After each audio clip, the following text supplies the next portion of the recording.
Ham on rye! Coming up. Javelin sinkers! Take it away. Corned beef and garbage! All ready. Fry two, slap 'em in the eye! Right here. Boin one! Here it is. Have you got pig's feet? Don't get personal. One vegetable garden! Okay. Plates up! Dishes. I'd like to wash my hands of the whole business. Oh, me, day in and day out. Work. A glass!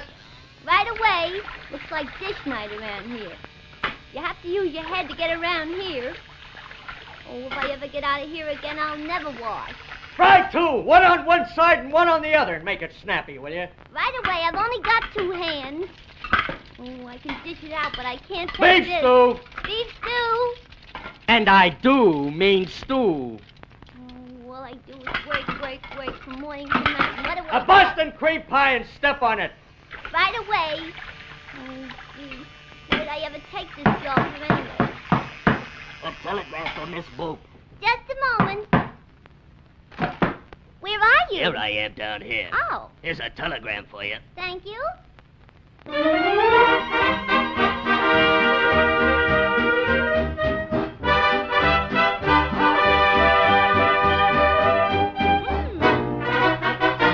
Yippee! Off with the old job, on with the new. That's what I'm gonna do. And now I'm through feeling blue. Poop-poop-a-doo. I'll get my salary, all that is due, and I'll say toodaloo. It's off with the old job and on with the new. Oh, this must be the one. Oh, isn't this fun watching babies? Here now. Isn't that nice? Oh, you naughty boy, you mustn't do that. Here. See, now you just brush your teeth. Sure. Once a year, see your dentist twice a day. Isn't it nice?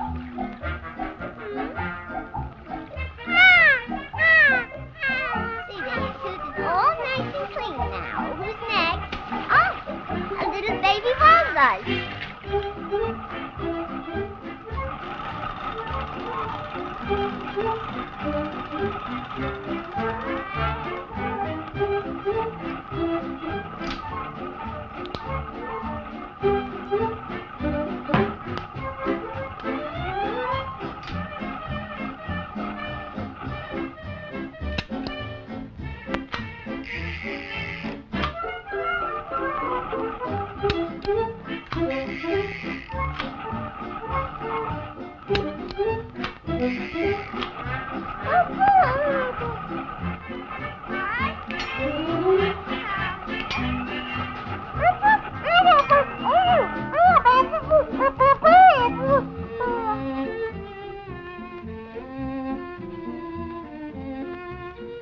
Nighty-night. Good night, Betty. Oh, the little angel.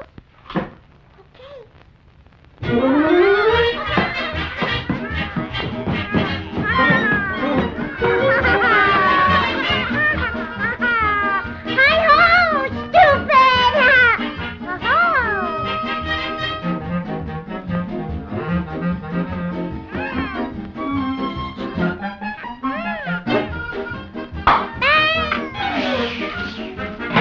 No.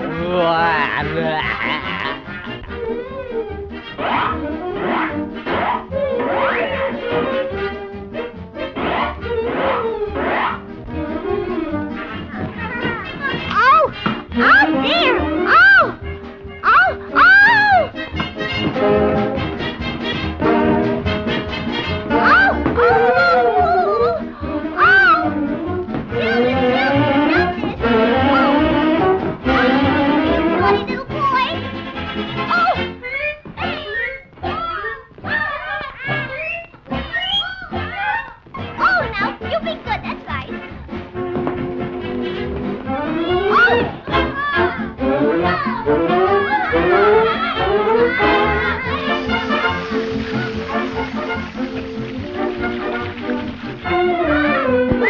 Now you go back to bed.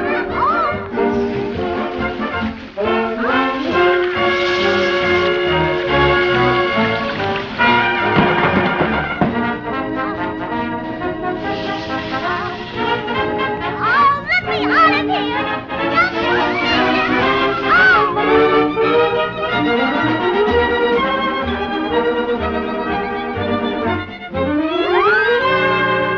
Don't you Now that I'm back here, I'm telling you, it's too good to be true. So on with the old job and off with the new.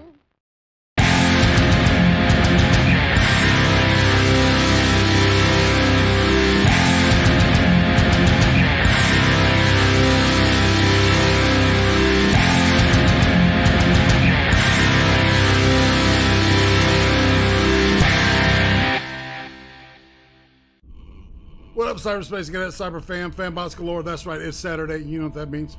It's time for XD, or Accelerated Deconstruction, with the one and only Tim the Hunt. Hi, everybody. And Excel. Hey everybody, how you doing tonight? Hey everybody. Sound like a little bit like the Randy Monkey. Hey everybody. Anyway. Hey everybody. Hey everybody. I don't know, man. We already got like a hopping chat in here, man. We got like Mason busy. Molpus, Uziku, love to see you as always. Cody Pendant, we got Man Squatch. I see Becca out there. We got Spittle Buggies making jokes. Nice. And we got And- Cronin. And Cronin Cybertaz. and Hey, Cybertaz. Been a minute. Mm-hmm.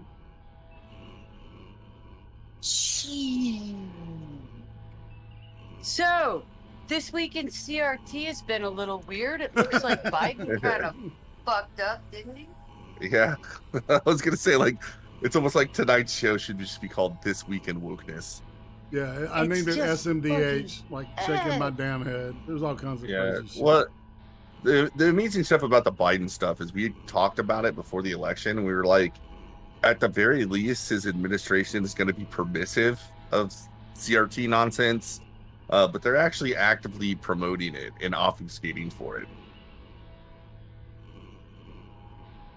Yeah. Right? And all the very smart people before the election that were like, yeah, we need to vote in Biden. No, he's a moderate. He's not going to support this stuff. They've just been proven wrong, like at every turn. Well, because he said it. He said he was going to support it, though. He said it. I know. He said it. Exactly. Well, he did the same nonsense, right? Because it all boils down to when that question was brought up in the debates with Chris Wallace of all people, also obfuscating for CRT, where they're just like, no, they're teaching people to hate America. And they're like, oh, no, this is all just about like being nice to people and, you know, not hating people based on their skin color and stuff like that, which is just a lie. Like, we've covered that plenty of times. Yeah. That is the lie. That is not what it's about. Exactly.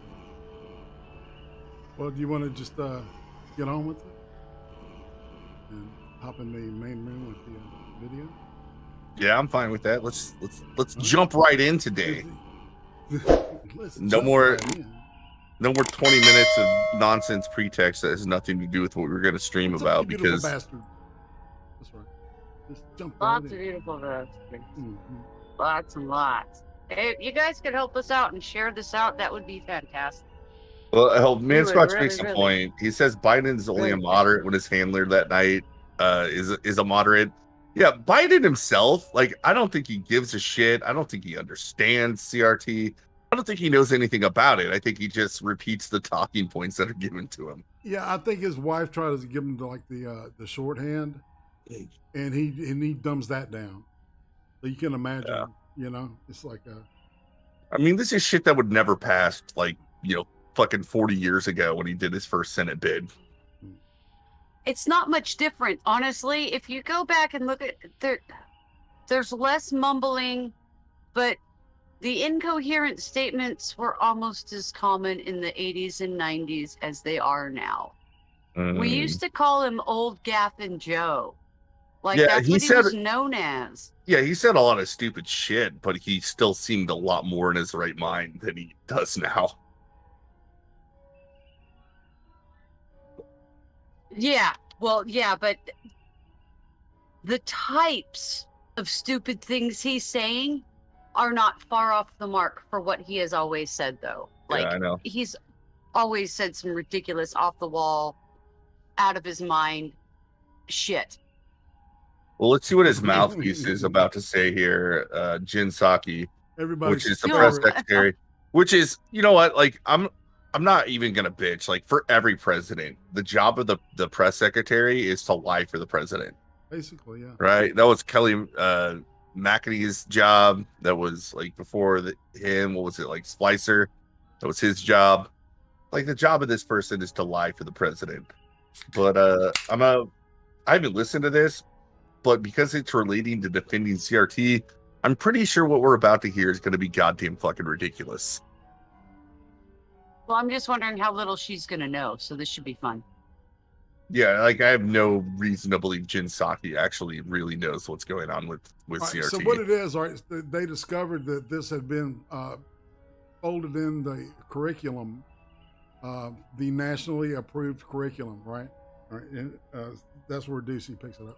Go ahead. Thank you, Jen. On schools first, now that the education department admits they made a mistake in their guide for reopening... Is it open for us to by- watch, How or are we so? just listening? Are we Well, watching on the live? they You do included not like- have, you are not Boomer, live boomer, in boomer, Discord there, I know, Boomer. man. Sorry, dudes. Lady. Hey, yo, it's not on every You prostate can only stream. do It's so many, got some so technical much shit at the difficulties. same time, man. It's like juggling air. Okay.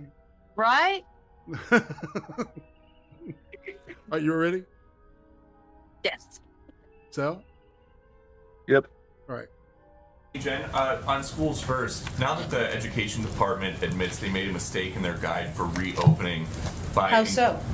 Well, they included advice from the Abolitionist Teaching Network, and they came out and said that was not supposed to be in there. Is the administration going to follow up with school districts to make sure that the Abolitionist Teaching Network material is not in lesson plans? Well, just to be clear for the context, because I know you love context of what you're asking about here, what you're referring to is a citation in a report of which there were 1,000 citations. So I'm quite impressed with your researchers for finding one of 1,000 citations. It was an error in a lengthy document to include this citation. The specific site does not represent the administration's view, and we don't endorse the recommendations of this group. And I believe it's been removed or is in the process of being removed. But we are close to schools reopening, and is there any concern if you don't endorse this material that was in there, citation or not, that it's in lesson plans? Well, first I would say that, as we've said many times before, we don't dictate or recommend specific curriculum decisions from the federal government. That is and will continue to be handled at the local level, and we believe that the American people trust teachers to make those decisions, not government. And then on masks, a few weeks ago, the president said we were closer than ever Right. to declaring our independence from a deadly virus. Is that still the case if you guys are now reportedly considering asking vaccinated people to wear masks again? Well, first of all, the CDC director, who oversees decisions along those lines and all of our public health decisions, made clear that that was not a decision that had been made just a few hours ago. So I point out that first. Second, I would say what the president was referring to and continues to talk about, as he did last night at a town hall, is that we're quite proud of the progress that's been made. People over 65, more than 80% are vaccinated. Almost 70% of adults are vaccinated. 162 million Americans are vaccinated. That is certainly progress, but we are still at war with the virus. We've never said that would be over. We've always said that we'd be continuing to focus on ensuring we're meeting people where they are and getting them vaccinated, keeping them safe. But the president said in May, vaxxed or masked. I think a lot of people got the vaccine because they were hearing him say, if you get the vaccine. you don't have to wear masks anymore. So, And that continues to be CDC guidance. and you can say that that's going to be the guidance forever. I am not the CDC director. I understand, but people don't care who tells them to wear a mask. They If it's the should White care. House- if Should- it's the White House, Shouldn't the they care if CDC, it's a but doctor, a it's medical the- expert, or a spokesperson? I think most Americans actually do care. It's the government. My God, a lot to digest there. No shit. Okay. Okay, first of all, she's lying through her teeth about a bunch of shit. Okay, so the government doesn't okay, the Department of Education does send out guidelines, and they give a list of recommended curriculum. And they've done this since Bush was in office. Okay, this program started with No Child Left Behind. So what she said about education is a lie right there. She already started this with a lie. Okay. And then she goes on to move. Oh my God, this is insane, y'all. I didn't believe that. I haven't. Okay, I didn't know that the Abolitionist Network was actually part of this, because the Abolitionist Network, for a short time under Bush, was actually considered a terrorist organization. Yeah, the Abolitionist Teachers Network. So I had Yeah. like a whole hour and a half long video that we're going to forgo and we're going to save to next week about that group. But what I find disingenuous is that they're saying, oh, that got in there by accident and we don't support that. But of course they're going to see that after the fact, right? The only reason they're saying that is they got caught. Yeah. Yeah. Yeah, because did you hear what she said about the 1,000 comments or the 1,000 citations, and you found this one? Congratulations. Yeah, that's probably Seriously? nonsense. Pretty Yeah. funny. Seriously? Congratulations, dude. Not to mention that, but if you have 1,000 citations in something, like, it's probably gobbledygook to begin with. Yeah. Well, and that's the thing. If you're going to have 1,000 citations in a report that you're handing out to every school district in the nation, you know. And the thing that pissed me off is we trust the teachers. No, you aren't supposed to be trusting teachers. You're supposed to be trusting parents. Yeah, and Fucking idiot. going back to Atima's point about how the Department of Education does dictate to every state what their school district should be teaching, there is some truth in the fact that the states can take that or leave it. However, the way the federal government enforces this is through funding. So we ship money from each state to the Department of Education, and the Department of Education can withhold funding to states or school districts that don't comply with their directives. Right. So it's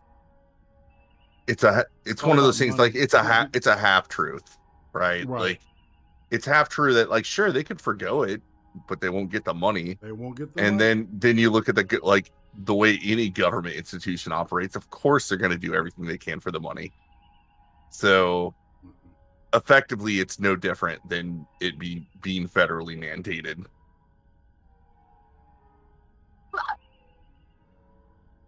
Faceless brought up a really good point. So they tried to bury it in all the trash that they put in this report. But okay, so they're pointing out the Abolitionist Teachers Network. Who else is in this group? Because I heard in California, La Raza now gets to dictate part of the social studies program for history for California students. Now, La Raza is a Hispanic supremacy. They're a Latinos. They're actually a Mexican supremacy group. Yeah, I mean, they basically want to turn the United States into an expansion of Mexico. No, they want to kill all the white people and take over America. Yeah. I mean, that's the more extreme aspect of it. No, that's commonplace with La Raza. I grew up in California. I grew up All around right. La Raza. Well, I was They giving really do want to kill all white people. I was giving the most charitable definition based on how the media There is reports out on them. No, the reality is that La Raza means the race in Yep. Spanish. Okay. Yeah, I know. Like, it's pretty ridiculous that you give any credence to a group like that in a country like the United States. Yeah, it's insane, and the fact that they're now allowed to I'm just blown away because, like, in the 90s when I was a teenager, you went to a punk show and you had two dangerous racial groups to deal with. You had the La Raza punk heads, and then you had the neo-Nazis, and everybody else was just kind of stuffed in the middle. So it's really hard to hear that those types of groups may be in here, and I'm concerned that we're focusing on this one abolitionist teachers network. Who the fuck else is in there? Yeah, like it's almost like we need to table this as something one of us should do, is find the paper that they're talking about and look at the other resources. And there's thousands of them. So like our tiny YouTube channel, like us three do not have the capacity to go through this. But I'm sure there's things that are equally as ridiculous as the abolitionist teachers network in that report. So, and then she goes on about the whole mask thing, and I know this isn't really what we talk about on this show, but it is pretty hilarious because the guy makes a really good point, right? Yeah. Like the incentive for getting vaccinated, like the way they pushed it on people is like, well, as long as you get vaccinated, you don't have to wear a mask. That's true. That's really how they sold it. And this is after the fact that, and by the way, I'm going against what the CDC says, and you should follow the guidelines of your doctor and whatnot. This is my personal opinion, except for, well, okay, this is my personal opinion that when I look at all the empirical data on mask compliance and the spread of the virus, like there's no difference. Like you can't even tell if masks actually did anything at all. And most of the papers that have been written about masks were before COVID showed that for viruses like COVID that are that small, wearing masks doesn't do anything to stop the spread of transmission.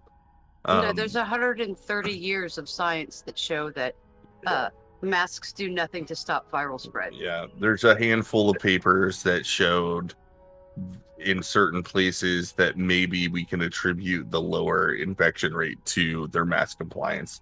But when you look at the empirical data overall, you don't see it. It's just not there. Yeah, no, it's not. The empirical data says that at most, the decrease in infection spread was 1.7%. On average, it was 0.7%. And so what we're seeing right now is something very similar of any endemic, not pandemic. I just actually had the pleasure of speaking with I don't know if you guys know Churchy McBiscuit, but he works for a healthcare company, and he was talking about how things are being reported, and they're like, no, this has turned into an endemic, not a pandemic. Right? Like the initial wave, you could consider it a pandemic. Now it's just kind of like the seasonal flu. Like this new Delta variant, you're going to see it even more prominently, that the spike in cases is happening again because a version of the virus has been reactivated. But the difference is you're going to see the fatality rate stay pretty flat because it's not killing people. Just like the flu. It spreads, people get it. And that's how COVID's going to be probably for forever. Just like the common cold too, right? Strains of the cold go through every single year.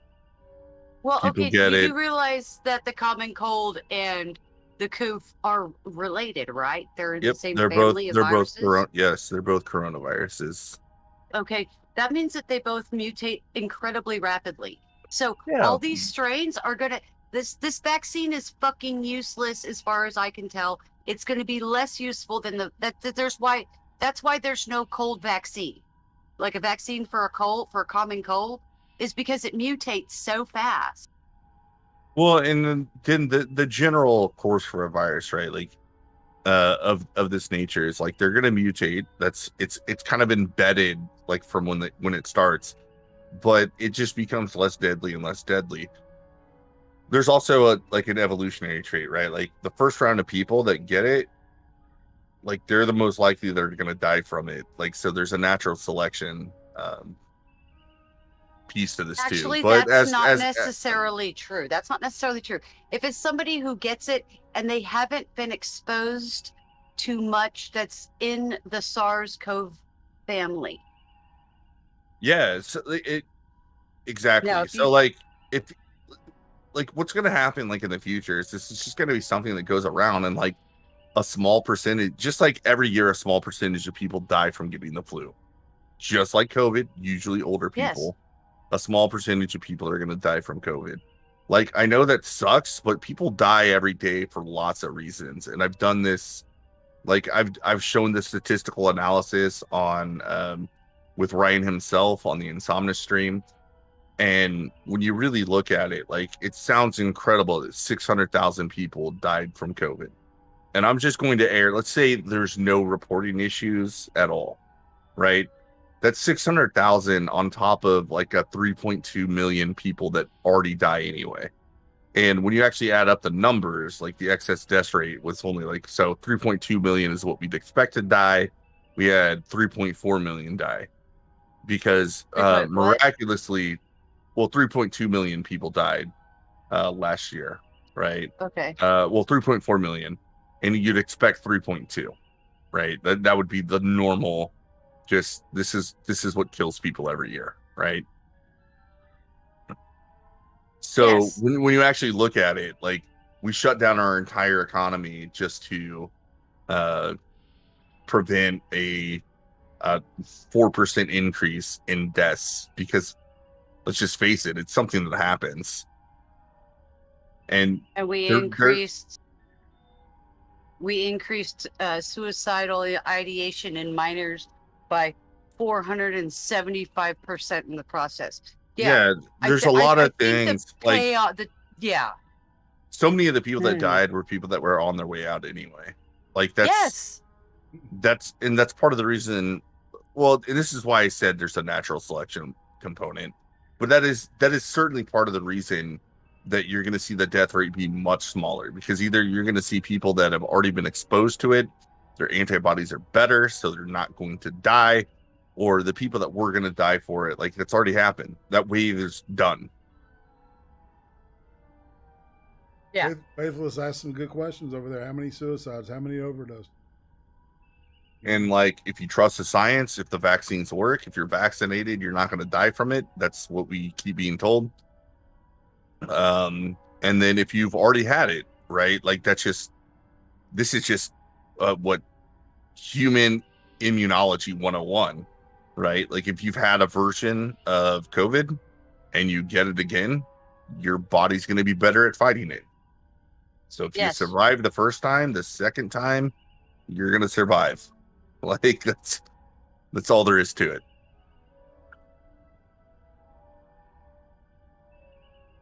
The main Squatch is like, Excel, wait, those gunshot victims would have survived without COVID? Yeah, so I mean, I think so.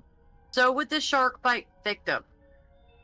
Right. Yeah. And that bottle of Coca-Cola would have survived much better without COVID as well. And so would that pawpaw fruit. There's also a real simple explanation for why things are being reported that way, is because they tied financial incentives towards reporting deaths as COVID. Like, once that happens, of course, hospitals are going to do it, right? That was the mistake. Well, Joshua brings up a good point. Pfizer wants everyone to take 3 vaccines plus boosters every 6 months. Does anybody else not see or hear or,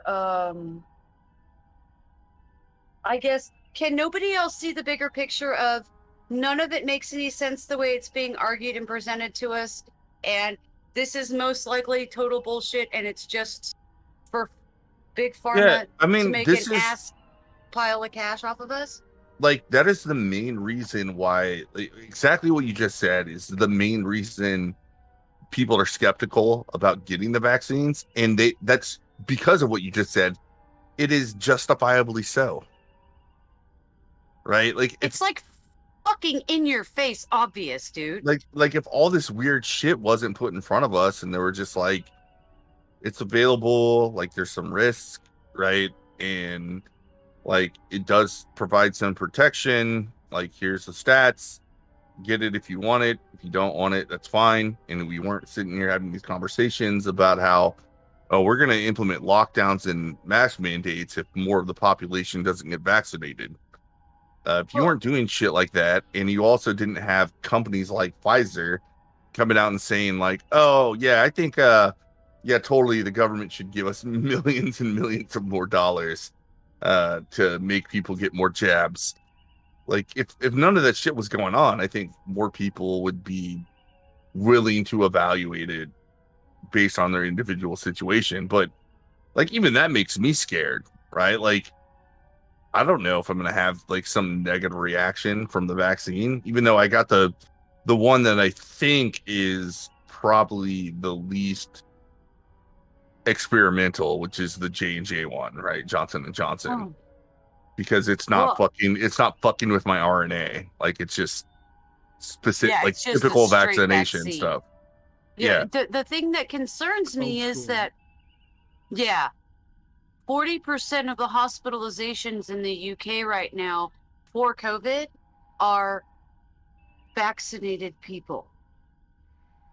Yeah, God, it's just one of those things where like I get it, right? They got vaccinated and they got this new variant or whatever, and they're hospitalized. But still, like if you look at that 40% of the people that are hospitalized, like they're all just old as fuck.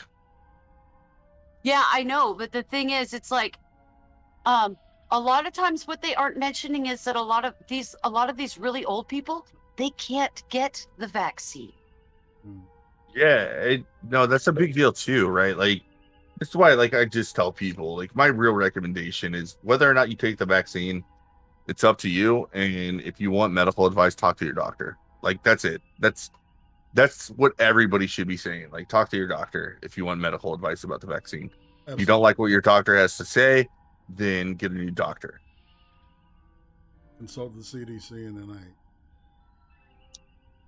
Do the opposite of that. Consult your doctor that knows your health history.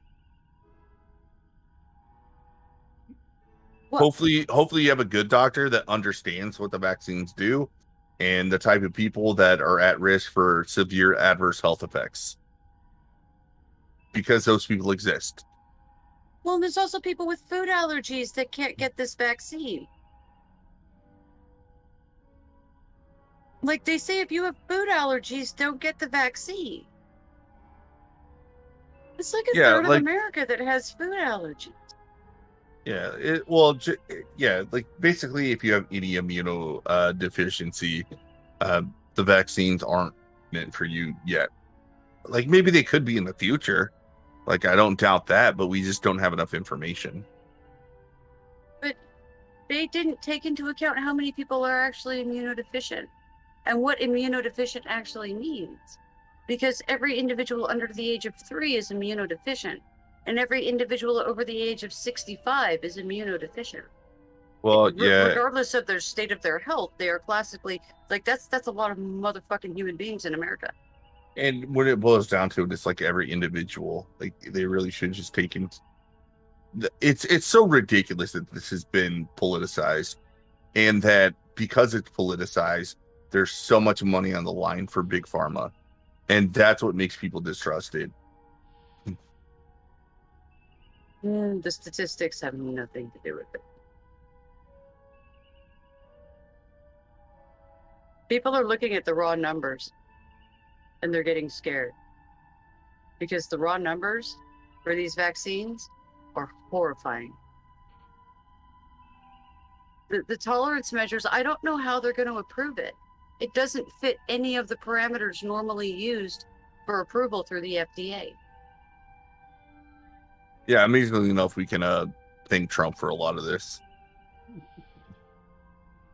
But it won't get approved by the FDA.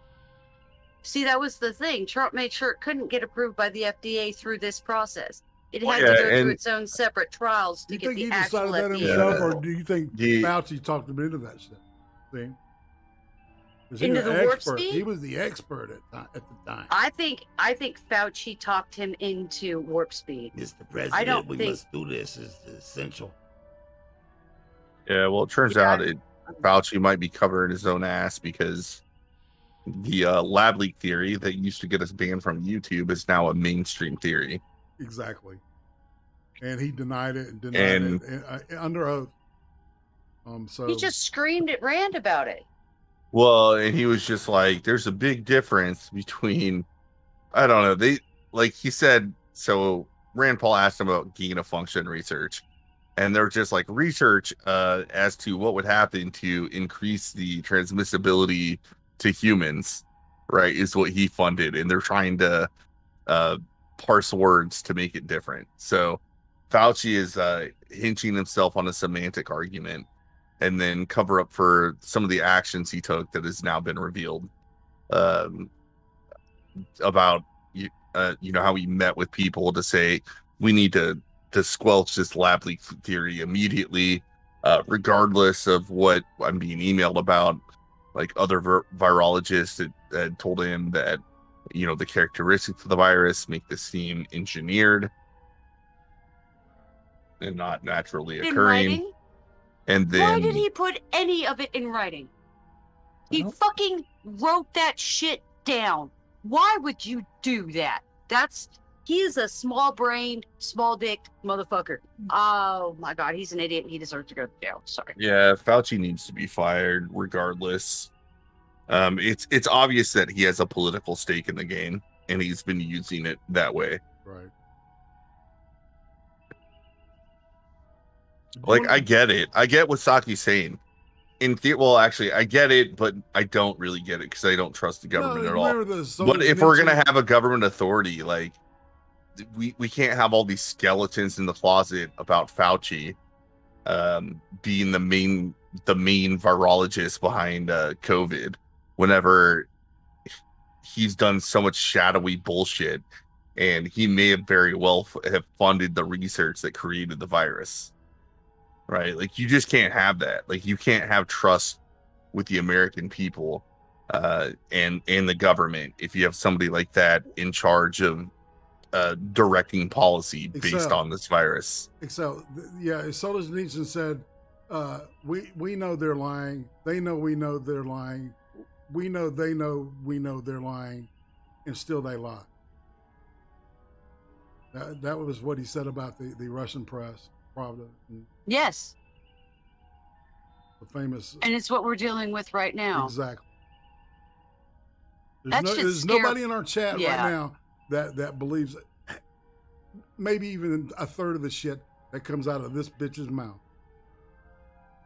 I don't believe anything because her job is to lie on behalf of the president. Exactly. And she's actually not even, unlike Trump, where you're actually lying on behalf of the president, because I think Trump had some autonomy to himself. Joe Biden is a puppet president, right? Like, he's acting on behest of other groups. So she's lying on behest of other groups. Deep state. I mean, yeah, it's funny. Like, we can call it the deep state, but I don't even think Democrats that support Biden really think that Biden's running the show. They just think that the handlers and the organizers that are behind Biden are the people that should be running the country.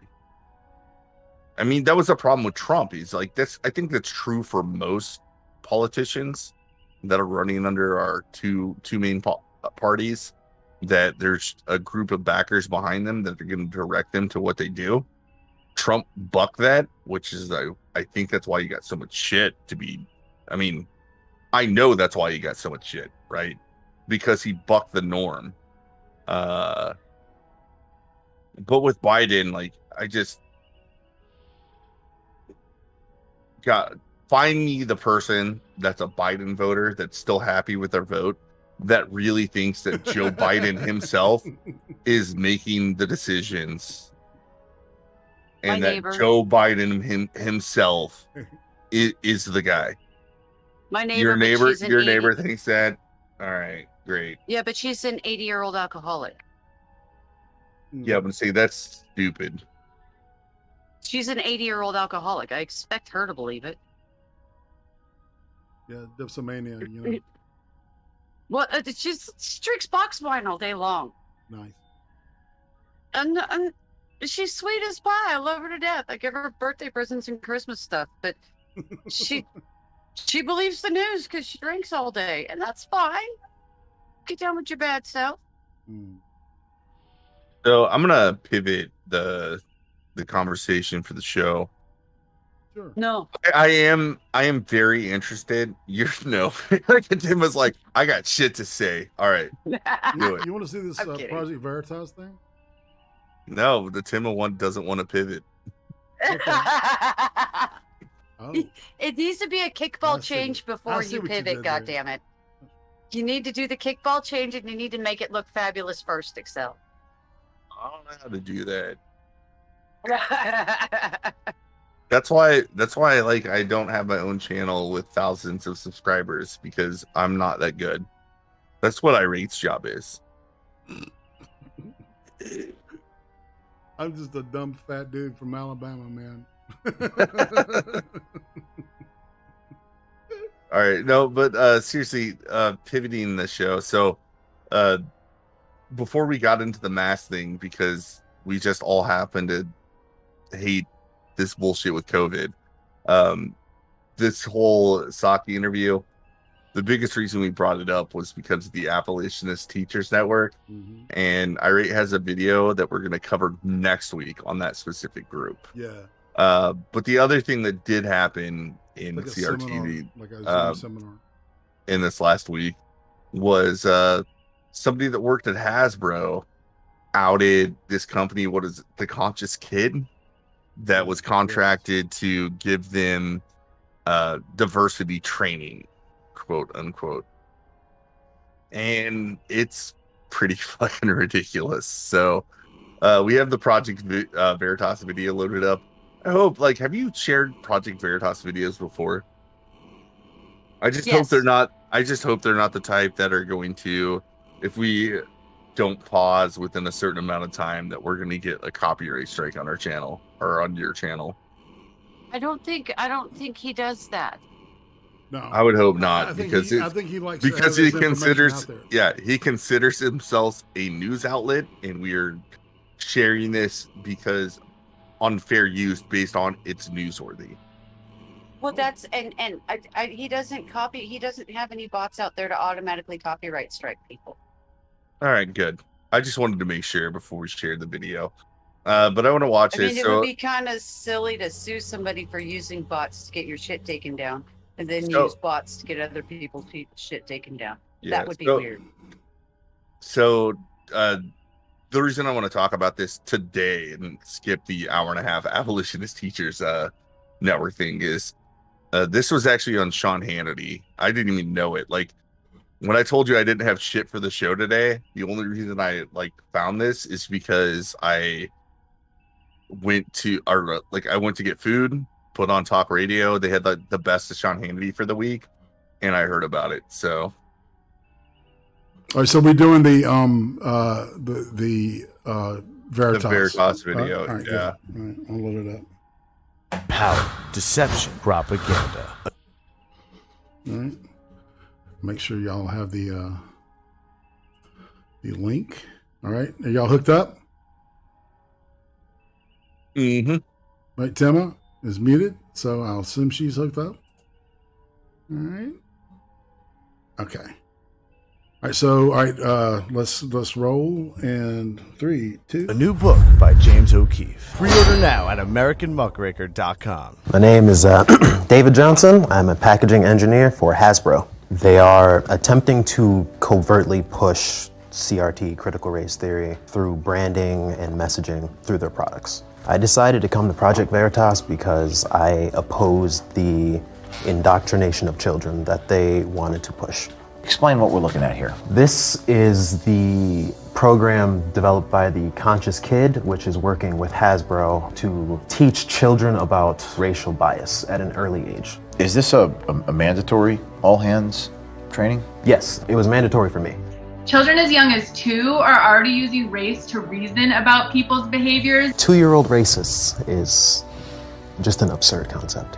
By 3 to 6 months, babies are beginning to notice and already express preference by race. By age 3, children are already starting to apply stereotypes. They also may use racist language intentionally at this age. I think this is where the math starts to slip a little bit. Is this what people are talking about regarding critical race theory? This is critical race theory in practice. They explain that the white children in particular have the particular bias against black people. It's a mainstream ideology now, and it's in a lot of our institutions. People that I've spoken to about these issues, and I'm trying to explain to them why teaching people to segregate based on race or by gender or by any other inherent characteristic is wrong. If you want your children to be looking at people based on their race, then you are opposing Dr. Martin Luther King's dream. So I think that's progress in the truest sense, that we should not be judging each other by the color of our skin, but rather by the content of our character and actions. If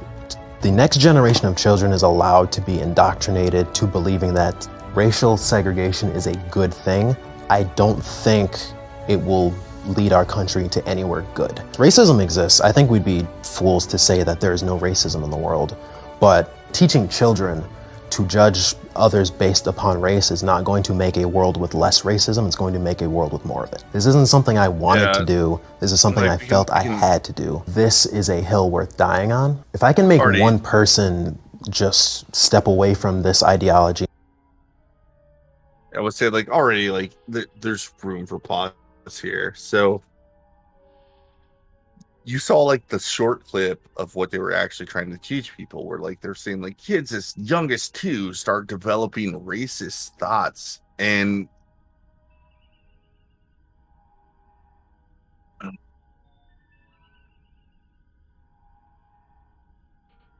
yeah. So in this video, the whistleblower, I think he talks about it, but, like, in the actual presentation, they're just like, research shows X, Y, and Z. And okay. Yes, and the what they were citing research shows, all those studies have been debunked. What she was doing was what she was doing was manipulating data on childhood development and facial recognition and language development. yeah, And that's, hey, boo. that's literally what I was trying to get at, Atima. Like, you're manipulating data that is not racist, right? At all. Like kids are just like, my parents look a certain way, so I have an affinity for people that kind of For look people like that my look parents. like my mommy and my fucking daddy. Yeah. Yeah. And that's Well- they're claiming that's racism, and it's not. That's biological. That's survival of the fittest. That's you stick to the people that are gonna fucking protect you. Well, and then, like, I could actually see, if you took a study on what I would say, like, a very split community, where you have a lower class black population and a more middle to upper class white population that all go to the same schools, right? You could actually see kids, because kids, like, disparity is real. The disparities are absolutely real, right? Like, if there's a lower class black population where you have kids from single father homes, we already know the behavioral disorders that can happen with those kids. Like, the white kids are going to see that a lot of the black kids have these traits, but it's not because of race, it's because of other things. But CRT will never make that distinction. It will never go down to, well, like, what's really happening, right? Like, what's actually happening in these homes that are mostly black and these homes that are mostly white to make there be such a gap in the behaviors of the children. They don't question that. They just say there's a disparity, therefore racism. I live And in a we have pointed this out a million times. In CRT, anytime there's just a disparity, it couldn't possibly. Well, Tim, I just want to, like, reinforce. According to critical race theory, anytime there's a disparity, it couldn't possibly be to other factors about differences between groups. It has to be racism. Well, yeah, but here's an interesting thing. I live in a fairly middle-class suburban neighborhood. Like, my apartment complex, everybody has their own garage and their own parking space and stuff like that. There's gardeners and shit's manicured. I don't live in the ghetto. Fairly nice place, and it's got a really mixed, diverse population that live in the complex. But over the last probably 4 months, all of the black people in our neighborhood have stopped saying hello to any white person they see, or Asian that they see, but they'll say hi to Hispanics. And that's a thing that's actually happening in my neighborhood. One of them tried to throw garbage on our driveway. Like, What's I up, don't Vonic, even. for you? Hey, boo. I don't even know what's going on, but this CRT shit, because half of these people work for fucking Nike and stuff. So, but this CRT training, and it's having a real world effect on the culture of this area. Yeah, because once you buy into it, right, it's designed to change your behavior. This is something we covered from the very beginning, right? That adopting the critical theory isn't simply to replace classical theories. Like, it is a activist movement, and they say that in their own writing. And once you make things an activist movement, right, and you this person said indoctrination. James Lindsay was on the Tom's Wood podcast, and he said indoctrination is not adequate. It is programming. It is programming people to think about the world in terms of all of these presuppositions that critical race theory makes. And once you do that, right, like racism is, we've said this a billion times, like in critical race theory, racism is the ordinary natural state of America. Once you teach people that, and you teach black people that they are oppressed, even if they don't know they're oppressed, and they actually buy into it, they buy into all the presuppositions. Well, if you get told the same thing over and over and over and over again, you internalize it, man.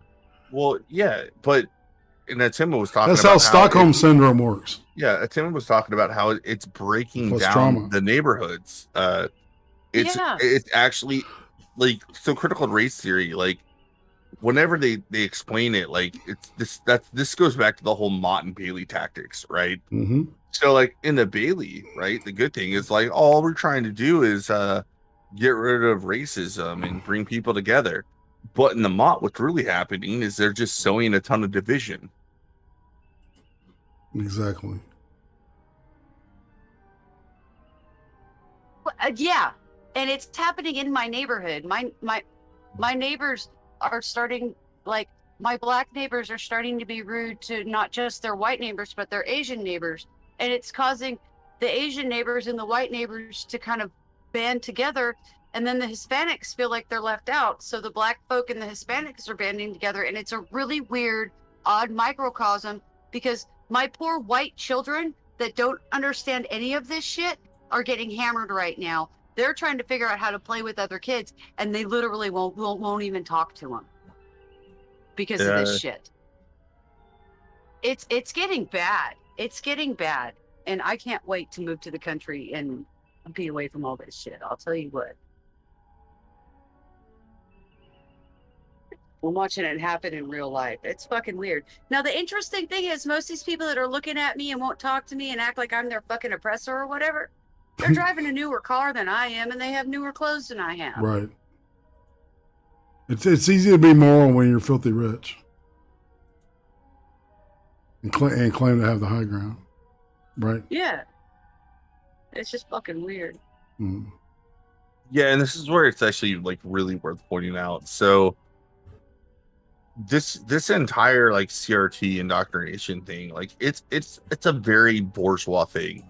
Like, are there people in the lower class that are signing on to this? Of course there are, right? Because it by design tells them that their woes have nothing to do with their life decisions, and everything goes back to this power structure that is working against them. But everybody else, right?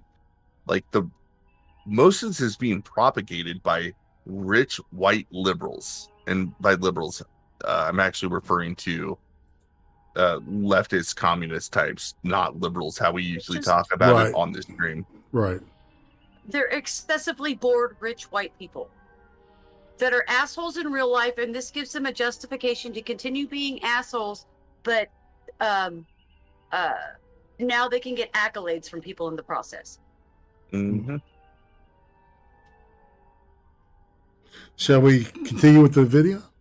Yeah, let's go on. And say, you know what, maybe that's not the way, it's not the path towards a better future, then I think it's worth it. This isn't something I wanted to do. This is something I felt I had to do. This is a hill worth dying on. So, tell me your name and what you do for a living. My name is David Johnson. I'm a packaging engineer for Hasbro currently.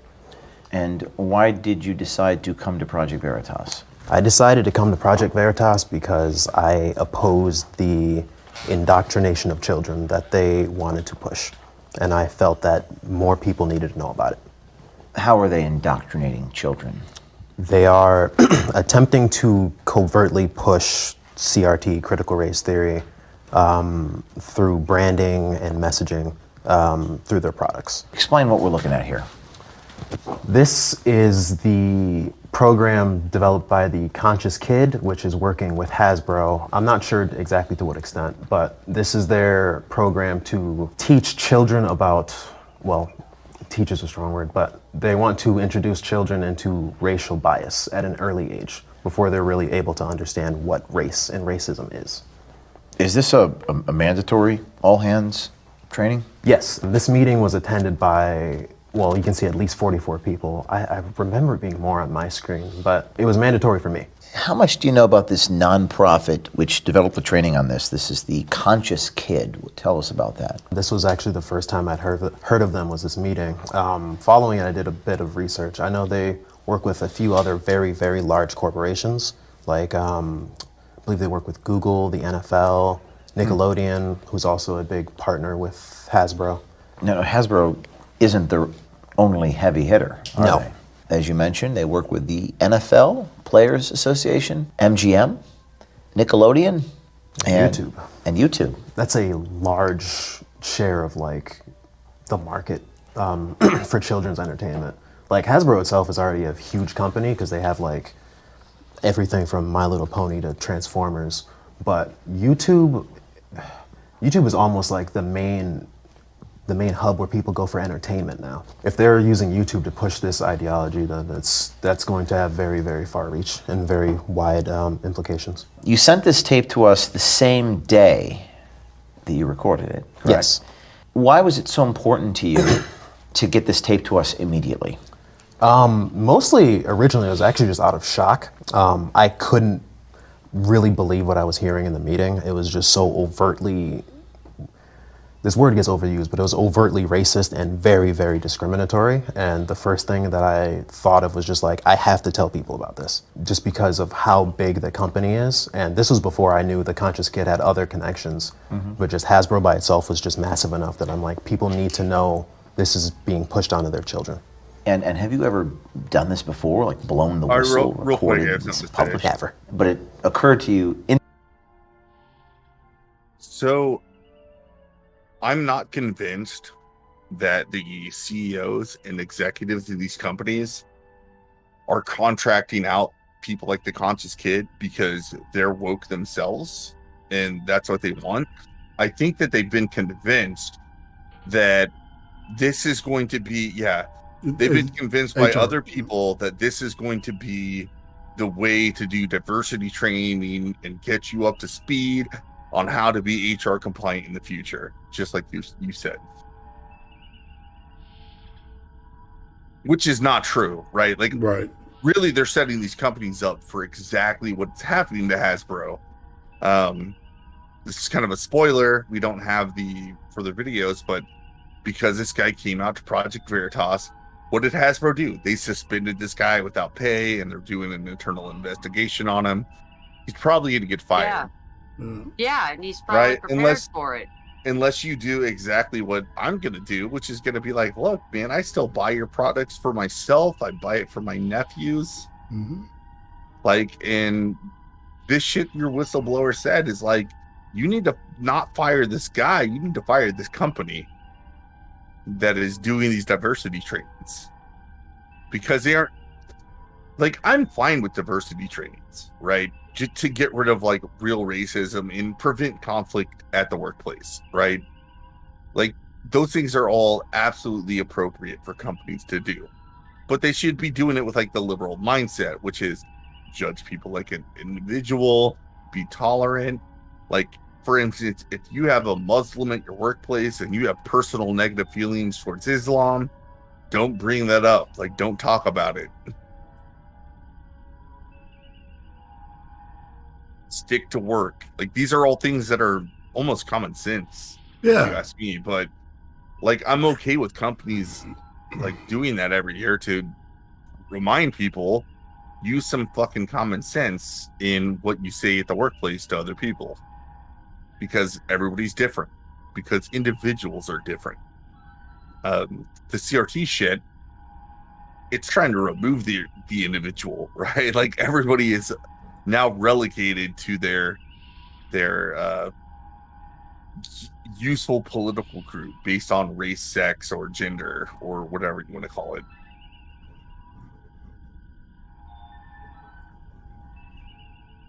But yeah, I've been over here talking this whole time, agreeing with you, and I've been muted. I'm fucking muted. Thank you, because I was like saying stuff, and all of a sudden, like, I'm wondering now, like, why are you saying anything? Because I'm a dummy, and I sneezed, and then I coughed, and then I forgot to unmute. Because I'm allergic to Portland, and it's stupid. Yeah, the summation is I don't actually think that companies think that this is the right way to go. Some might, like, but I think most are just doing it because it's popular, and that's what they're being told is what is necessary to do. All right, you're ready? Oh, never mind. Sorry. Yeah, no, go ahead. I totally forgot what I was going to say anyway. Excel? Yep. Yeah. You want to keep going? Okay. Instantly to do it. Yes. Had you seen what we had done previously, or known about whistleblowers? I've known about Project Veritas for a little while, and I've seen some of your previous whistleblowers, and I've always thought it was just amazing that people would step forward and just risk everything to just get a message across. Didn't ever think I would be one of those people, but here I am. Here you are.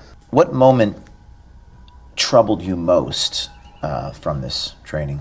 It's so unnecessarily divisive, and it's assigning blame to an entire group of people based on their skin color and not by their actions or by what they choose to believe. Let's take a look at the tape of the training. I think we should. You recorded. By 3 to 6 months, babies are beginning to notice and already express preference by race.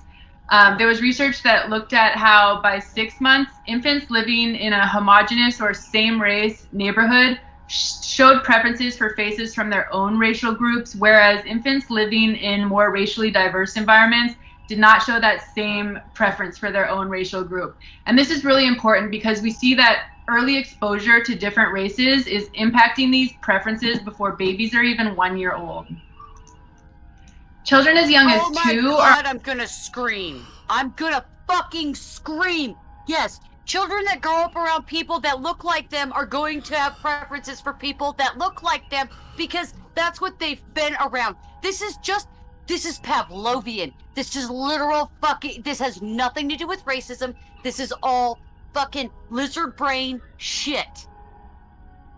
Oh my God, dude, this entire fucking, what she is, it was completely discredited. It actually had to be deleted from the papers it was posted, or the journals it was posted in. I can't, oh my God, I'm ready to fucking scream. Dude, Fox got sued for posting it. Oh, Timma, like, that rage just went on. It's exactly why, like, a year ago when I was like, let's do some things about critical race theory, that I invited you. So here's a real issue. Like, I don't. Oh my God. I reached out to Aiden about this because she's the sociologist that can actually read the studies. Apparently, there are studies to kind of back up these claims. I don't really believe it, right? Because every time CRT advocates point to actual People get research. asked. Oh, I can hear y'all. I'm good. Yeah, me too. No, it's lagging, but it's good on my end.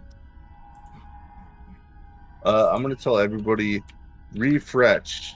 Yeah, refresh and then bop your settings down to 720. That's usually what I run at. But what I was saying is, so like theoretically, the claims that they're making is based on data. But my experience with anytime a critical race theorist actually points to data, because they don't actually care about objective truth. That's No, not something that they do. They don't care about it. So if they are pointing to it, what they're going to do is either point to research and then come to conclusions that the research does not support, or the research itself is so riddled with agenda-driven bias that the research is trash. So that's why I reached out to Aiden and was like, hey, like, can you take a look at this for us? So maybe next week, like, she'll give me an answer. Maybe I rate you're closer to her than I am. Like, give it a bump and just be like, hey, like, can you interpret that? Because they're using all these like beta and delta variants and crap that I don't necessarily understand. But I know Aiden Paladin would, and she'd be able to tell me exactly what's wrong with the research, and I guarantee you that there's something wrong with the research. Or it doesn't say what they're going to, that they're trying to say. No, what happened was, what they did is they took research for education, for childhood development education, where they were trying to determine what types of books to sell in what countries for language and stuff like that. And they twisted that into a racism thing instead of just a demographics thing for marketing that it was originally used for. Yeah, and there's it's still misappropriated science.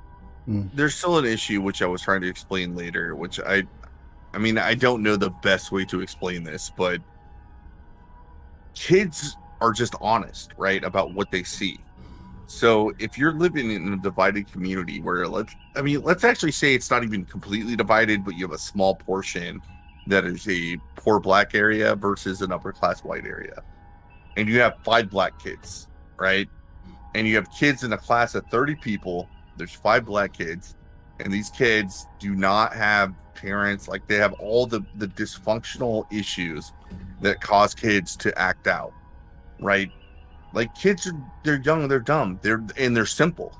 They're very simple. They're just gonna be like, wow, I see the black kids doing this behavior X, Y, and Z that I am not a fan of, more than the white kids. And like I said, it doesn't actually mean that those kids are racist, right? Like, they're just young, they're too dumb to understand what's going on. Like, they're not going to know the complexities behind it. And if that's what was happening, right, if that's what the research was discovering, it's ignoring all the complexities behind it, which are really, really important. Right. It's really difficult for, like, young children to conceptualize, like, context, broader context and nuance. Yeah, like, like I said, disparities are real. Like, we know like, never on this stream have we ever said there's a disparity between, in aggregate, the income of your average white male versus your income of your average black male, right? We've never disputed the fact that, in aggregate, the number of people going to jail that are white is different than the number of people going to jail that are black. We've never disputed that. And as adults, we can look at it and see, like, there's a lot of things at play here. But as little kids, you don't see that. Well, as little kids, you aren't worried about bigger picture shit because you don't know about it yet. Yeah, exactly. That's what I meant about. Right. That's what I meant about context and concept. Well, they can't conceptualize shit. My 9-year-old gets so frustrated because she's like afraid of black children. She's not afraid of black adults. She's afraid of black children her age because when we lived in Washington, the black children her age would attack her. So now she's nervous here in Oregon when she comes across black kids. And once we find out that they're Southern, she relaxes. So for her, it doesn't even have to do with it being black. It has to do with them not being Southern. Okay? Well, yeah, it starts like at this primal thing. Like, you don't understand the difference between you've had a bad experience with people that looked a certain way. I mean, actually, you could change this, right?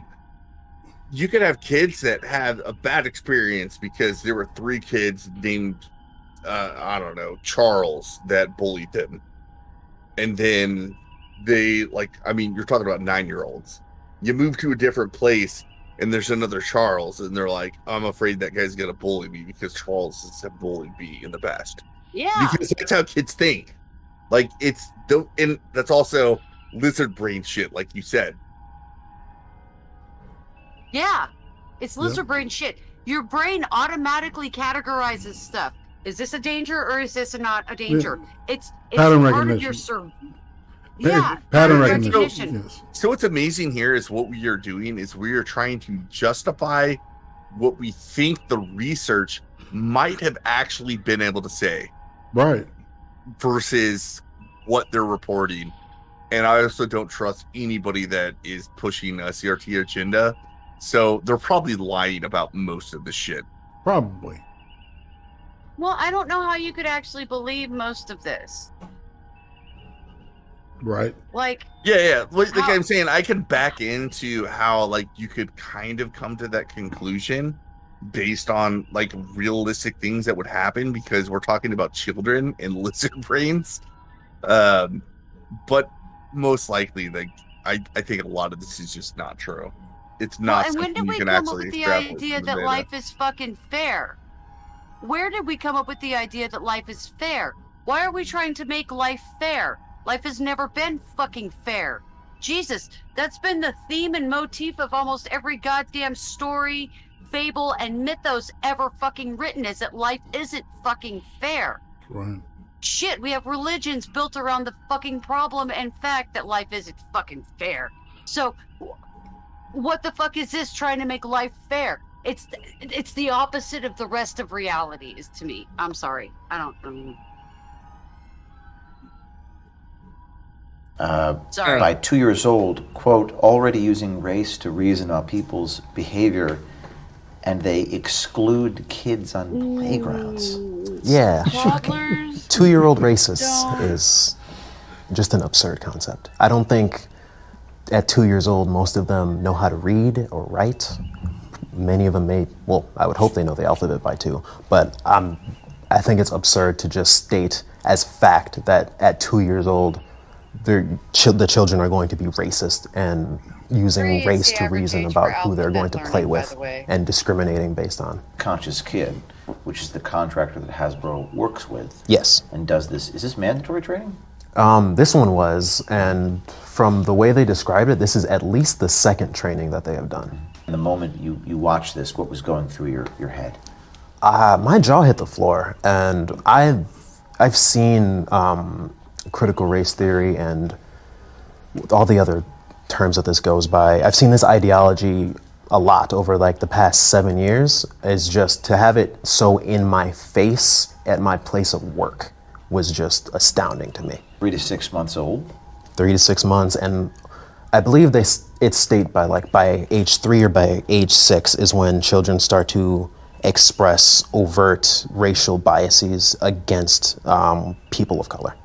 By age 3, children are already starting to apply stereotypes, and research shows that they also may use racist language intentionally at this age. And white children at this age may report explicit or overt negative attitudes towards people of color. So already by age 3, this can happen. Okay, hold on. I got 4 children. I got 4 white kids in my house, and I have never heard any of them when they were little say something like this. Ever in my life, all 4 of them. None of them have said anything like this. Where are they getting this information? Because all children at 3 years old are doing is they're mimicking what you're doing, trying to be you. because they're still learning what to do. Yeah, I already There's no explained. reasoning yet. I already explained how like you might be able to survey people in certain areas that have the negative attitude towards people of another color, and how that could be completely benign and not based on any kind of real racism. But the idea that they're using racist, explicit language, like the only way that's going to be possible is did they have racist parents? Sure, Yes. maybe. Like if they had racist Probably. parents, that's an issue. Like I am fine with dealing with real racism.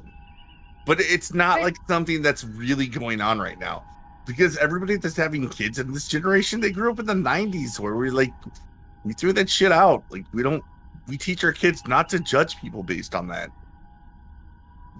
Exactly, and that's kind of my frustration here, is that this is a misappropriation of the mimicry that children do to learn. And this is really disgusting, and it's making me angrier and angrier the more I listen to it, because she's lying through her teeth and she knows it. She's reading bad data and she knows it. You can tell by the way she's reading it. She knows it's bullshit, but she gets paid an exorbitant amount of cash to say it. By the way, somebody in the chat, or actually it was Uzi, was talking about why did they have so many dislikes? Well, there's some detractors going on. That's not important, but what like the honesty about YouTube is that it doesn't care if you have a like or a dislike. Like the algorithm's not promoting irate anyway.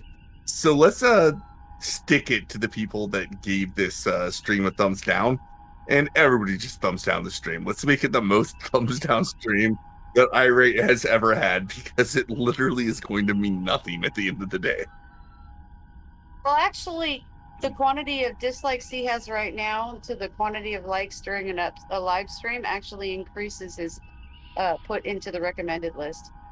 Yeah, like possibly, but like he's already been fucked by Susan, so like it's not gonna like if we made this a 100% dislike stream, it's not going to affect Irate's channel at all. Like it's gonna be 0. So right. So everybody just dislike the stream. Like someone knows that the detractors and just dislike the stream, because No, I'm gonna why be not? obstinate and like it because I can be obstinate. You're gonna be that person. All right. Well, everybody else, don't be like a Tim, dislike the stream. Well, the whole idea behind this stuff is that it entertains me, you know, and if other people are into it too, that's cool, right? More fun for everyone. And you know, it's totally fine, Uzi. Don't worry about it. You're good. You're totally fine. So 3-year-olds apparently are a big threat. 3-year-olds are a midget army who are going to come through and they're going to slaughter every person of color ever. They will be lynching kids, man. I mean, basically, without the intervention of these people, every 3-year-old is going to grow crazy up to motherfuckers. be literal Hitler. Literal Hitler is going to grow up if these people don't interject. Literal Hitler. Right? All right, you ready to go? By age 4, kids are showing a strong and consistent pro-white, anti-black bias. And at this age, it is seen in the research really significantly against black boys, but this anti-black bias occurs across gender at this age. At the age of 5, children show many of the same racial attitudes held by adults. By this age, children are really also sensitive to the status of different racial groups in our society and show a high status bias towards white people, which is the socially privileged group in our society. White children show pro-white bias at this age, and it's really important to note also that Black and Latinx children do not show the same in-group preference for their own racial groups at this age. This is just absolutely absurd to just state categorically that at 5 years old your children are as racist as the adults, which is implying that the parents are also racist in some manner. I just think it's absurd. I don't know how they don't see it as discriminatory to group an entire race of people, like how they explain that the white children in particular have the particular bias against black people. And it's like children develop things based on what they're taught. And if they're going to be teaching this to children, then yes, you're going to have more children with a racial mindset because you're teaching children to have a racial mindset. And When I was growing up as a child, I had a mixed race group of friends, and this never came up. Children don't naturally just look at each other based on their race unless they're taught it. And these people are teaching children to be racist. Through Hasbro. Yeah, they want to use Hasbro to push more of this ideology. And this isn't happening in just a vacuum, but it is happening at Hasbro. Is this what people are talking about regarding critical race theory? Is this an element of that? This is critical race theory in practice. What they're doing is they're taking the applied version of their ideology and using that to covertly push their messages on children. So instead of like reading from a book about critical race. Yeah, what he's saying is actually a very incredibly accurate thing. That critical race theories, they try to obfuscate their agenda and how it's being pushed on society. This person's saying like we're talking about applied critical race theory, right? And it's not that necessarily that you could extract critical race theory from the policies that are going to be implemented. It's that the dictate of the policy stems from critical race theory. It's just so gross. They're literally laying out how they are going to make your children racist and how they're going to do it with toys. Yep. Or how they want to. Like, again, I am very convinced that the CEOs at Hasbro, they don't necessarily give a shit about this. They just contracted a group to say, oh, we need to do our diversity training and whatnot, because that's what companies have to do. They contracted this group that says they're experts at how to do it, and they had credentials because, I mean, they did it for Google, because goddamn, that is a apolitical body. And so now it's landed at Hasbro. Amazing, isn't it? Yeah, I mean, I also recommend, like I said, like, I'm just go to the Hasbro website and send like a customer support email and just talk about how, hey, this guy like told me that you were doing it, like teaching your employees a bunch of shit that I don't agree with. I did it. I mean, I'm a customer of Hasbro. I buy Magic the Gathering cards. Right. Hasbro owns that. Right? Like, I have nephews. I buy toys. Hasbro owns most of them. Right?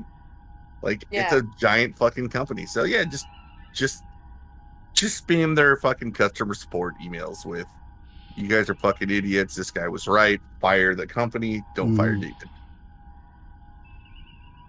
Will anything come? Well, like, no, he's suspended. He has not lost his job yet. They're investigating, but he probably will lose his job unless an overwhelming number of people get them to say, like, yeah, this company does not actually reflect Hasbro's opinions, and we have reinstated David's job, blah blah blah. That's unlikely to be the outcome, but we should push for it. We should do what we can. Like, the only thing you can do, plus, trust me, I work in the customer support business. The only thing you can do to get people's attention is to drive a shit ton of volume to them about a certain topic. That's true. Yep. And if you do, like I said, like the CEOs at these companies, all they really care about is making money. So they realize that, like, I'll make more money if we take this position. That's what they're going to do. Indeed. Well, yeah, and they think it's going to make them more money, but these people are stupid. And unfortunately, they're trying to force us to make them more money because they were wrong. But yeah, so the reason they hired Conscious Kid, right? The people doing this diversity training that this whistleblower is exposing, the reason they hired them is they're like, oh, we're going to make more money if our employees are more aware of this nonsense. And then if a bunch of people tell them, no, you're wrong, you guys fucked up, they're going to be like, we are no longer going to employ companies like the Conscious Kid because they don't reflect the values of our company. Yeah. Because that's I'm just saying, that's how capitalism works. Indeed. All right, ready? There you'll ask a question just like, well, why do white people hate black people? Like that's not a direct quote from a book, but you're pushing the ideology more covertly. Overtly. We've heard about overtly. We've heard about schools. I don't think we've heard about toys yet. You can see it, there's parents rising up around, I'd say the country, but actually just the entire Western world, because of how far critical race theory has just spread throughout our institutions. And parents really need to pay attention to this. It uses a Marxist lens to look at people as oppressed and oppressors. And then in critical race theory specifically, it divides people who have whiteness as the oppressor and people who lack it as the oppressed. And no matter what, you are split between those two groups. So it's inherently divisive. There's a pretty definitive conclusion they've come up with. You say this type of labeling can be weaponized against all races. Oh, for sure. Not just black people. So when they say whiteness, generally they do just want to refer to white people, but they will also extend that to anyone who speaks out against critical race theory. You'll often hear that you have implicit whiteness, or you are defending it, or they've called people race traitors. But race traitors. Wait, hold on. You will get some pretty bad slurs if you speak up against them. Damn. Yeah, you gotta stop, because what he is saying is, what he's noticing is the same thing that we've said a billion times, right? So, according to critical race theorists, the only people that are opposed to their ideology are people that either don't understand it or they're wanting to support it because of their own agenda, or they support racism, right? So there's only two options. You're either actually racist or you don't understand it, and that's what this person just tried to articulate in more words. But those are the two. I mean, there's no other support for CRT, right? He's got a good understanding, I thought. You know? Because he listened to what they said. Yeah. Like, that's why it's like intellectual sophistry. Because any real academic field of study is not going to say that people that are proponents are either inherently lacking understanding or they have nefarious purposes, right? There's plenty of people that understand it just as well as they need to, like James Lindsay, that have principled opposition to it. But critical race theory does not accept any principled opposition. And so, yeah, this guy is intuiting what I just said, where people that support CRT, they're very disingenuous in that regards. Anyway, go on. Okay. I've been called a coon. I've been called some nasty things. Jeez. Just by random people that I've spoken to about these issues, and I'm trying to explain to them why teaching people to segregate based on race or by gender or by any other inherent characteristic is wrong. But just to go against the orthodoxy, some people just react to it so negatively. This is just in your life. Yeah, this is just in my life. Just in your life in the past, because you've spoken up about this personally. So what do you think your detractors are going to say after you go public with this information? I think I'll end up becoming a black white supremacist. I think that'll be the label. But if not that, then just general, I might be called far right. I might be labeled some other slur. I don't care. People need to know about this. What's your reaction to them calling you a, quote, black white supremacist, or a, quote, race traitor, as you said? Oh, I just laugh. I think it's really funny when people who claim to be on the side of progress and tolerance go around telling people what they have to and can't believe based on their race or their gender or whatever. What is their end goal? I don't think Hasbro has an end goal with this, honestly. This was the only meeting where this came up. However, I think the end goal for the conscious kid is to make sure that Hasbro is going to use their lens, and Hasbro is going to push their principles through all levels of their product, marketing, packaging, what have you. We also see a lot of invisibility in products and media, and especially in children's products and media when it comes to communities of color.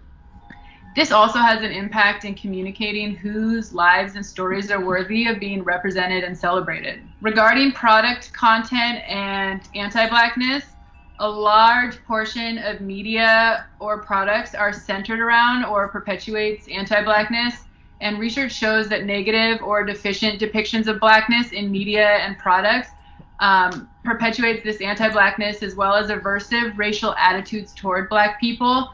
And beyond attitudes, this can have an actual impact on interactions with Black people.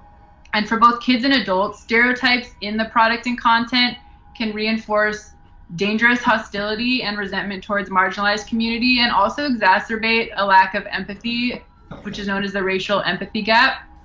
So invisibility and I'm pretty sure it's just listening to a bunch of word salad. Yeah, it was like, keep looking. Okay, so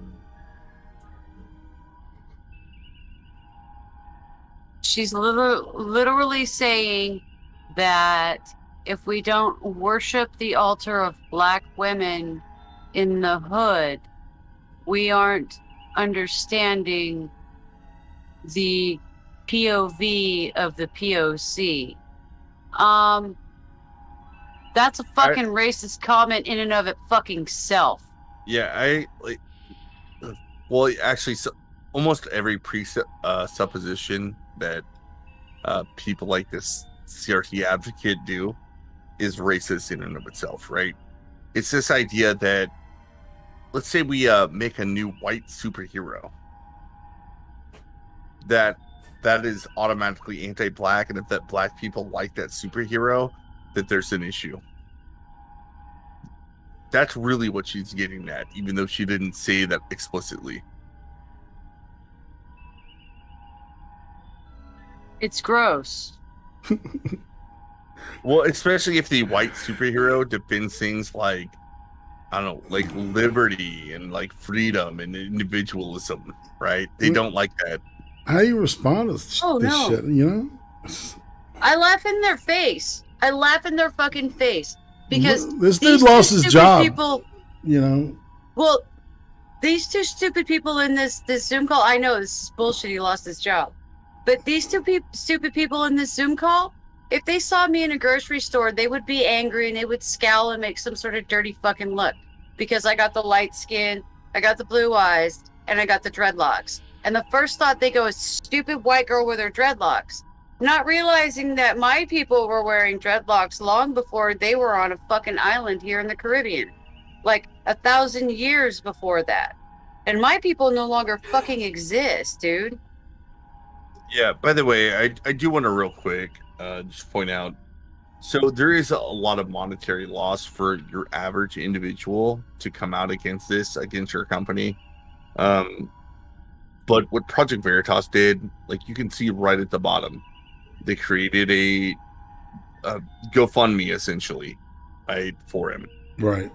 They also have had subsequent videos and conferences where they're paying him to do what they're gonna do. So if you have a story big enough, like what Project Veritas is doing, because they're pretty big, is like look, if you got a real story, you got real information, I know you're gonna lose your job. However, you don't need to worry about having income. Like, we are going to support you. Yeah. And that's what they're doing. Like, right. I just want to point out that I mean, I think it's important, right? Because they're trying to sell it like he's risking his livelihood for doing this. You know, he went to Project Veritas first, and they said, we're going to make sure your livelihood is secured. So that's not necessarily a bad thing. Like, there should be people out there to say, like, look, if this fucked up shit is going on in our society, we're going to make sure that you can point it out and be okay with your life. But the drama that Veritas is selling, right, it's not true, right? Like, all this, like, I saw, like, he was on Sean Hannity, right? The same David person. He was at one of the more recent live events that Project Veritas did. I assure you, like, I know for sure that they guarantee this person's well-being, that he's going to have income just simply for speaking out. Well, okay. So what he did? What's his fucking James O'Keefe did is he learned from how Assange fucked up, and he made sure that there was no way to leave a whistleblower hanging, and he made sure that every time he backed a whistleblower, there was nothing written that could get him in trouble. And that was really smart of O'Keefe. I will say that.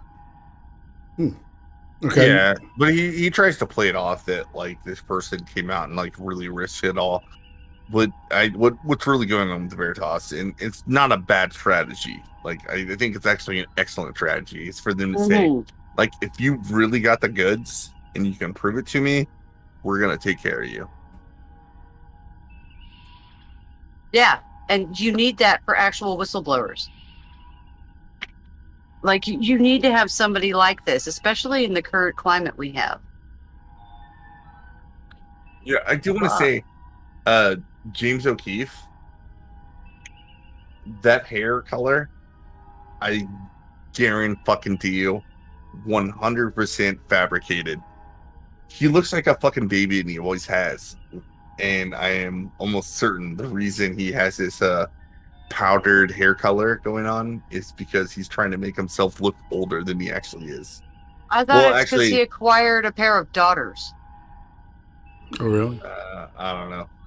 Pretty sure. I could have swore he was married with a couple of kids. I bet you if he you grew could his be hair right. out again, his hair would be completely fucking blonde like it used to be. Right. He's always looked like super young. I don't Yeah, know. he I'm making has. fun of James O'Keefe a little bit because he always has looked that way. Dude, he looked fucking great in the original pimp suit when him and Laura Loomer did the original fucking project before there was a Project Veritas. But that was fucking it great, wasn't even dude. that long ago that like he did videos where he had his like perfectly blonde hair. It's been almost 20 years. I guarantee you I can find a Veritas video from 2 years ago where he has perfectly blonde hair. Meg, you might be right. You're probably right. I don't know. I was just gonna say he's been around for a minute though. Well, no, like, he's been along for a long time. No, he's the same age as I am. He got into this like right when he was 21 years old. yeah, he was like fresh out of journalism school and he busted the acorn thing. Yeah. Getting advice on how to like pay taxes if you're a pimp. God, that was fuck. That's what I was talking about with the suit.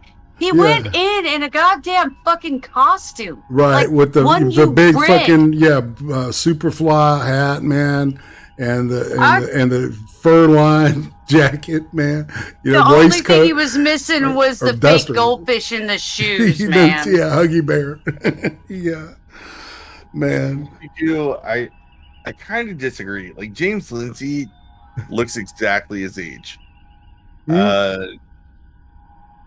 I think James O'Keefe looks much younger, especially without this. What I'm almost certain is a hair dye job to make his hair look grayer and make him look older. Fuck. Well, yeah, I can see why he did it. Look how clean shave he looked.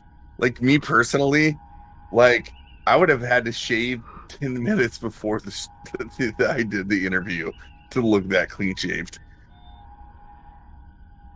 Yeah, well, I doubt he has to. Look at how thin his eyebrow hair is. I bet his body hair is really thin. But Like, I'm really right, tracking and just kind of making fun of James O'Keefe for being somebody that's looked like a fucking little kid for most of his career, even though he's done a lot of serious work. Right. I think like let's make it's this an clear. awesome. I think James O'Keefe, I understand he has his bias. He is fighting for one side, which is usually a pro-liberty side. You could turn it into a pro-conservative side. That's fine if you want to make that association. I think he's done really good work throughout the years, but I will make fun of the fact that he looks like a little kid, and that this gray hair shit I think is bullshit. I don't think he actually has gray hair. You know he's like 6'5" too, right? He's like stupid tall. Cool. He's like stupid tall. A little shorter than me. You want to roll? Mm-hmm. Yeah, I guess the point they're trying to make there is that you will see less, I guess, dolls or toys specifically for people with darker skin, which might be true, but again, we're not supposed to be a society where the black people only play with the black toys and the white people only play with the white toys. And to me, that's not progress, it's regress. It's a regress of the civil rights era and the progress that was made there. How can creators either reinforce or disrupt biases through product? Well, product can do one of three things, or all three things. It can send efficient or affirming messages about societal structures and narratives. Product can also communicate messages about racial power and privilege, and it can also impact the way children see and interact with the world, whether creators are being intentional or not. I think this is where they're really their mask starts to slip a little bit. Because the term racial power is very, very interesting. Because again, why are they trying to get people to see the world in terms of race if they're the same people who are complaining that one group is privileged over another? The assumption in itself that one entire race of people is privileged over another because of their skin color is racist in itself. You're assuming that because their color just makes them walk through life easier, or their color of the skin makes them have a harder life just by default. That's stereotyping, which is the thing they're supposed to be complaining about. But as you can see, they want to either reinforce or disrupt racial biases. They don't want a colorblind world. They want to teach people to see things in terms of race so that they can judge people in accordance to how they want them to be ranked. Do you think there's anything valid about the teachings of this seminar? I'd say the only thing that has a grain of truth is that some children might not necessarily make decisions based on race, but kids notice race because kids notice differences. I've been around children that have asked me, "Oh, why are you black?" It's not because they're being racist, it's because they're a child and they don't know what's happening in the world. They're just trying to learn things. But these people are making the assumption that children are just racist by default if they notice a difference in race, specifically the white children. They're not hiding their point of view. In fact, you may say many of the talking points are featured on their own website, publicly. And we talk about people who hide things versus show them. Oftentimes, journalism is about showing people things they don't want made public. Do they want people to see this? I don't think they do. Maybe on the surface, you'll see companies say like we're promoting diversity, equity, and inclusion. Whatever most people interpret those terms to mean, and I think they just generally interpret them as good. But to actually show that you're telling families that their 6-year-old is as racist as they are, I don't think it's something they want public. Did you grow up around mostly white kids or? Not. My school might have been primarily white, but the people I hung out with, my best friend was Hispanic. We hung out with a kid who was from Vietnam. We were a mixed group of kids, and we didn't. He grew up in We Cali. didn't ever judge each other based on race. You think? Obviously, we noticed the differences between our families and our just cultures, but it was something to be celebrated, not something to judge and not something to condemn people over. Yeah, racism exists. I think we'd be fools to say that there is no racism in the world, but teaching children to judge others based upon race is not going to make a world with less racism. It's going to make a world with more of it. I think if people genuinely want to rid the world of racism, Stop. then they need to stop judging others based on their race. Oh my God. You stopped at the perfect time. Really, it's let's start the slow clap.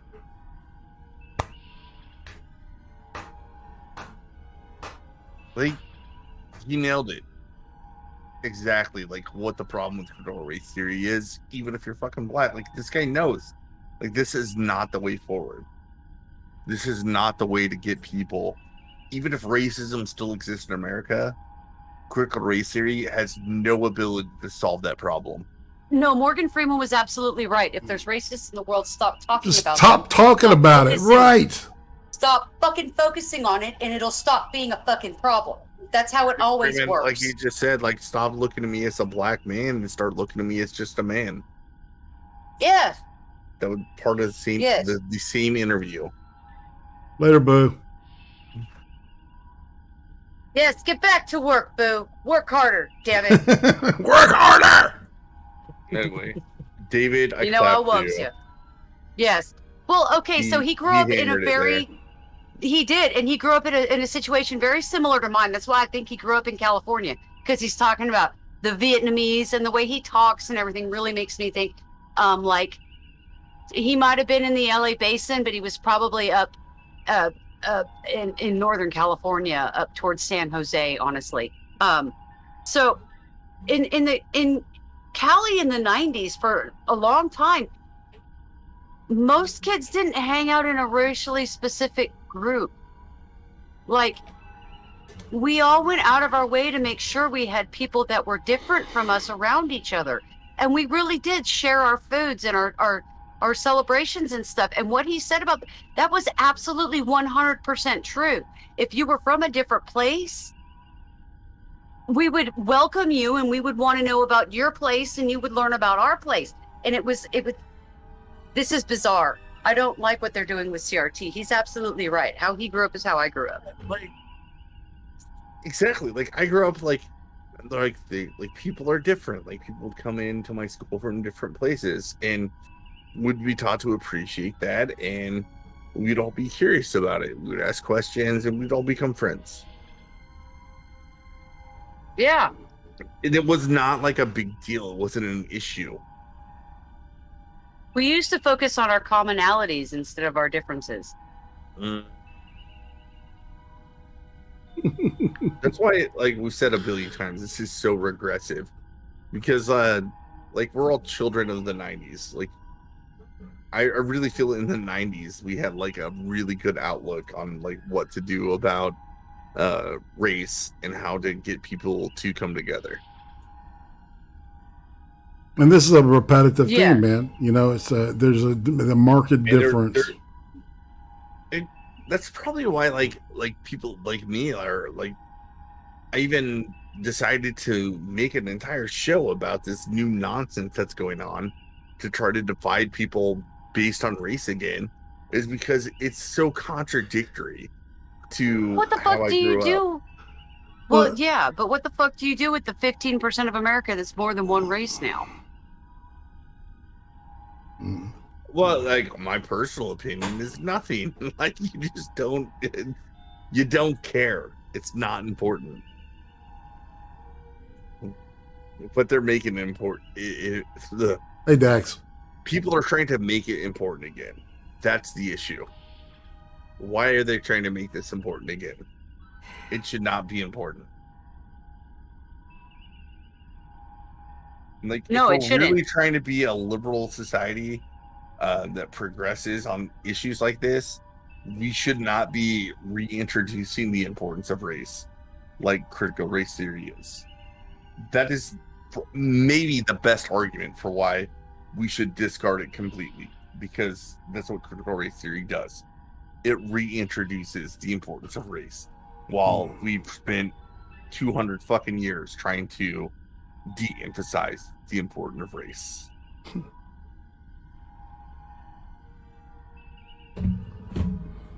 Indeed. All right, ready? Yes. Let's roll. Yes. Race and just get to know them as individuals. I think the best example of this is Daryl Davis. He's a black musician and artist, but he befriended and deconverted Ku Klux Klan members because he just got to know them and they got to know him as a person instead of just as a black person. And he's living proof that this is how you end racism. Did anyone else at your company? Wait, you don't have to say their hold on. names. This is Did anyone else you know feel concerned as you did? Yeah, so this Daryl Davis dude, like, Spike Lee tried to make a movie about the black KKK member, and even Daryl Davis himself is like, Spike Lee fucked that movie up, because that's not really what happened. They're talking about a dude that was just like, yo, I'm a black man, I'm gonna just sit here and talk to you as a KKK member. And the KKK members were like, yo, you're a pretty cool dude. We like you. And what's even like crazier is so Tim Pool put on an event about free speech, and Daryl Davis was the keynote speaker. Same guy, right? The black guy that got a whole bunch of people in the Klan to be like, yo, turns out you're a pretty cool dude and you're black, and this whole KKK shit, we should put it aside. Antifa the entire time was across the street talking about how this was a racist event with the same dude, Daryl Davis, as the keynote speaker. Wow. I'm sorry, I'm laughing. Like, it's so fucking ridiculous, right? All right, like, we got about 7 minutes to go on this thing. All right. Okay. It should take us right to the top of the hour. About this? Not to my knowledge. At the end of the presentation, they have like a Q&A. Most people just give the clap and they say, thank you for bringing this to my attention. I don't think most people think too much about it. Are you close with your parents? Yes, very. I love both of my parents very much. Do they know See, that that's you're doing both this? parents. They do not, so they're going to find out a bunch of parents. things today. And how do you think they're going to respond to this? It's going to be fun. I think it's going to be kind of heated, but I hope that they will see this and they understand that I am serious and I do not want my future children or my cousins or my nieces or nephews to become indoctrinated into a racist ideology. And that is why I am here. Going to be heated? It probably will be heated. Do you think they'll be proud of you, worried about you? What's going to be the reaction? Probably a mix. I've always been told I need to find my voice, and I'm not an outspoken person generally. I usually just am kind of quiet and I just observe and think things. But if this isn't finding my voice, I don't know what is. Yeah, I was going to say, this is the most outspoken thing someone could do. So how do you reconcile being not outspoken with doing this? Surpass my weaknesses. Mm-hmm. Fair enough. So This some is people are bigger going to than say your you're giving fear? up your livelihood to do this. You're going to face a lot of criticism from people who are attacking you. Yep. As you said, racially. Are you nervous about that? Are you concerned about that? I'd be lying if I said I wasn't nervous or concerned. I don't know what's going to be the fallout of this. I'm sure I'm going to have a lot of detractors and critics. But I think this is a hill worth dying on. If the next generation of children is allowed to be indoctrinated to believing that racial segregation is a good thing, I don't think it will lead our country to anywhere good. I think we've come from that past. We know the bad things that happen when we segregate and separate people and judge them based on their race. And I don't think returning to that will bring anything good to this country. My family grew up, it was very, very important to them that I understood the history of America and the history of black people in America. And as a kid, I didn't really care about it, but I always thought Martin Luther King was just an amazing person. The I Have a Dream speech, though I don't know the entirety of it by heart, but just the dream that people could come together and disregard race and just stand together as equals, I think that's an American value. I think that's progress in the truest sense, that we should not be judging each other by the color of our skin, but rather by the content of our character and actions. Are you right-wing? I'm not, actually. How would you characterize? Not traditionally right-wing. I've always considered myself center-left. I don't want big government anymore, because I see what they're doing. I grew up in a traditional Christian household, so I did grow up with those conservative values. Mm-hmm. But I wouldn't consider myself right-wing or conservative. Are you a father? I'm not. I do want to be one someday. How old are you? I'm 25. What are you going to do next? Oh, you're young, baby. Well, I don't think Hasbro will like to keep me. We'll find out. We'll find out. But after this, I'm just going to keep speaking out. I'll keep speaking my mind. Mm-hmm. If I can make one person just step away from this ideology and say, you know what, maybe that's not the way, it's not the path towards a better future, then I think it's worth it. I think it's life after me for this. What about packaging science?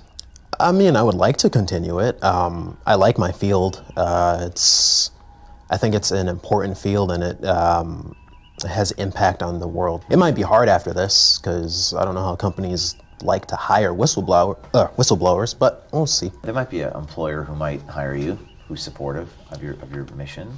I hope so. I hope there are more people and corporations who oppose this and will not just quietly let this slip into their company and be used as a vessel to push, well, discriminatory ideologies. Are you doing this to be famous? No, I don't want fame at all. And what do you think about fame being thrust upon you next week? Carl Benjamin said this. This made me necessary. He's a centrist. This isn't something I wanted to do. This is something I felt I had to do because I think I have He's a milquetoast fence some kind of sitter. duty, I guess. Maybe duty to the country, maybe duty to the people who came before, who fought for civil rights, maybe a duty to myself to stand up for principles. Not entirely sure, maybe it's all of them. But this is something I felt I had to do. It wasn't something I wanted to do in the slightest. People are going to say you're doing this for money. What's your response to them? If I was doing this for money, I would have just kept my mouth shut and stayed at my job. Do you get paid well? Yeah, it's a decent job. Engineering of any kind is generally pretty lucrative. Mm-hmm. I wouldn't say I was making huge amounts of money, but I was comfortable.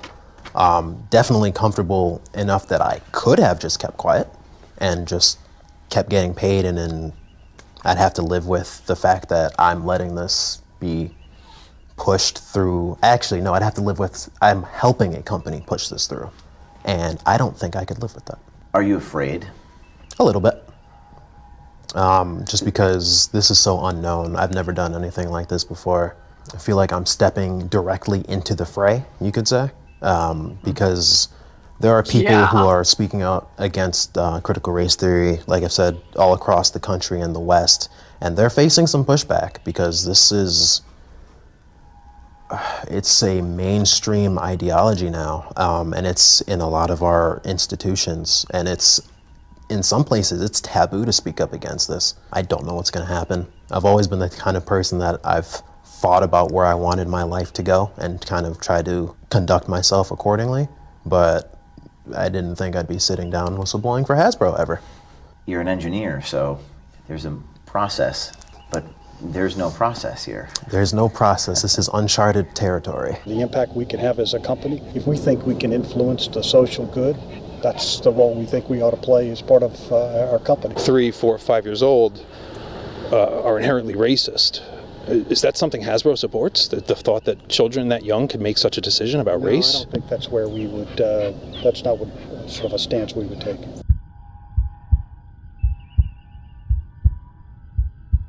Damn.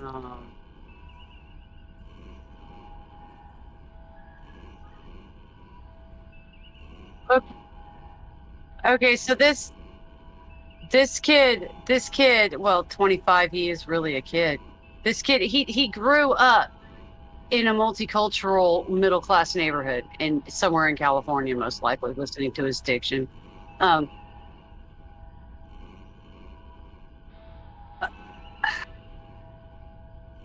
What the actual fuck, dude? Like,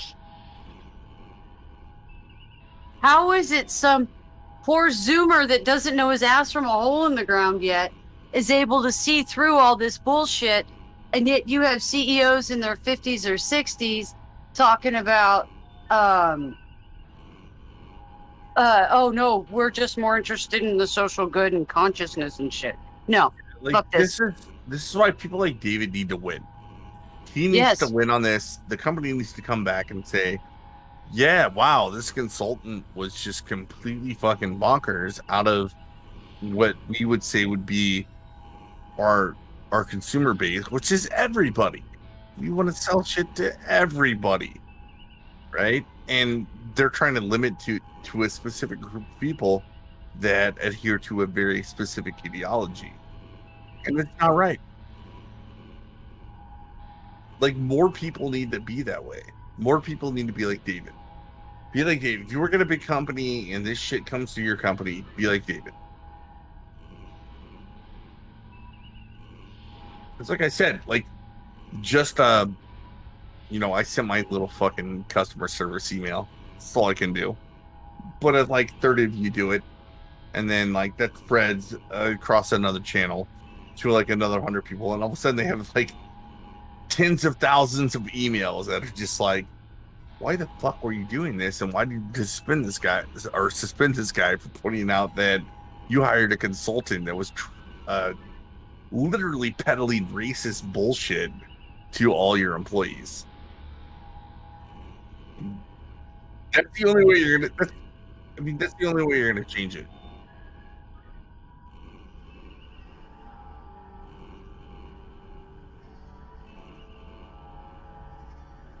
I don't think we're going to become a socialist society. I think that it's too ingrained in our genetics as a country that the socialism isn't. Yeah.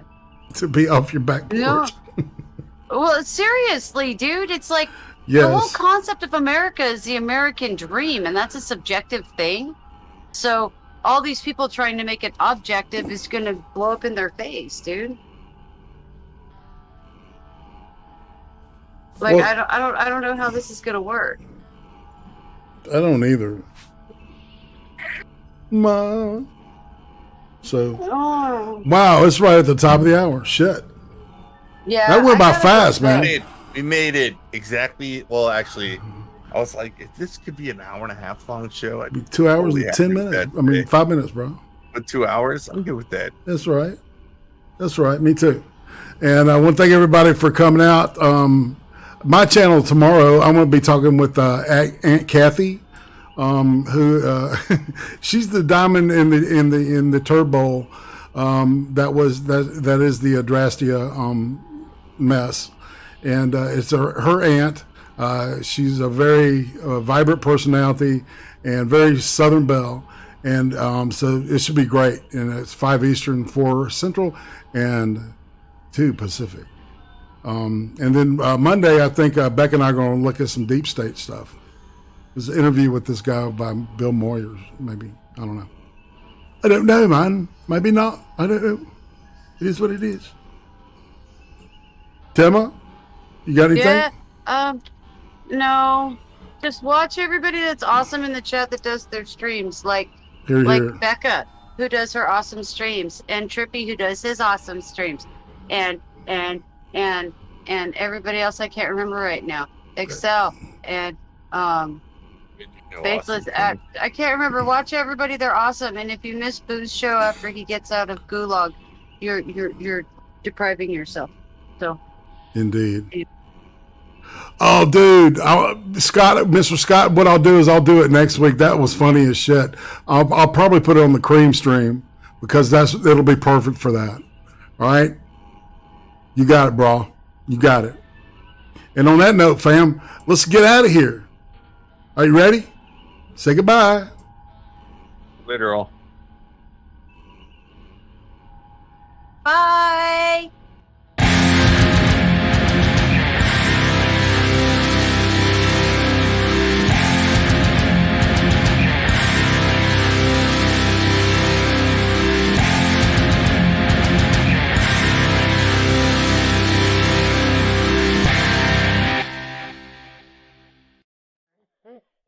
Huh?